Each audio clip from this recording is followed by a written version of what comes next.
The Lives of the Saints by Father Alban Butler, St. Ischyrion Martyr, December 22nd, AD 253. Ischyrion was an inferior officer who attended on a magistrate of a certain city in Egypt, which St. Dionysius has not named. His master commanded him to offer sacrifice to the idols, and because he refused to commit that sacrilege, reproached him with the most contumelious and threatening speeches.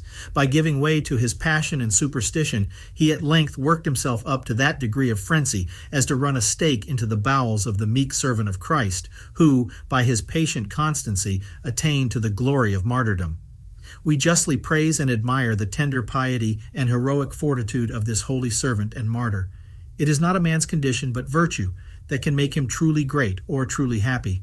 How mean soever a person's station or circumstances may be, the road to both is open to him, and there is not a servant or slave who ought not to be enkindled with a laudable ambition of arriving at this greatness, which will set him on the same level with the rich and the most powerful. Nay, a servant's condition has generally stronger incitements to holiness, and fewer obstacles and temptations than most others.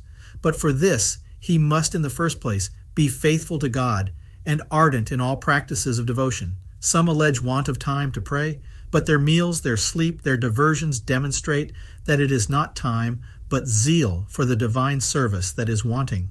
What Christian does not blush at his laziness in this duty when he calls to mind Epictetus's lamp and Cleanthes' labor, who wrought and earned by night what might maintain him in the study of philosophy by day?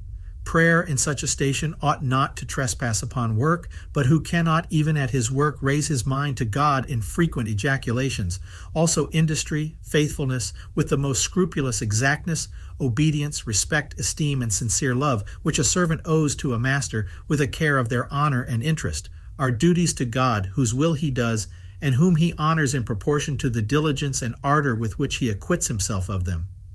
Justice, charity, concord, and ready mutual assistance are virtues constantly to be exercised towards fellow servants, upon which depend the peace, happiness, and good order of the whole family.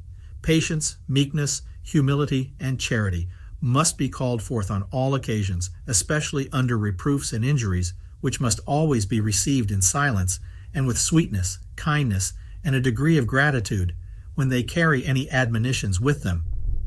Perfect resignation to the will of God and confidence in his infinite wisdom, power, and goodness must be joined with constant cheerfulness and contentedness in a person's station, which brings servants much greater advantages for happiness and removes them from dangers, hazards, and disappointments, more than is generally considered. Servants, who are kept mostly for state, are of all others most exposed to dangers and ruin, and most unhappy, but must by devotion and other serious employments fill up all their moments. By such a conduct, a servant, how low soever his condition may appear in the eye of men, will arise to the truest greatness, attain to present and future happiness, and approve himself dear to God, valuable to man, a most useful member of the republic of the world, and a blessing of the family wherein he lives.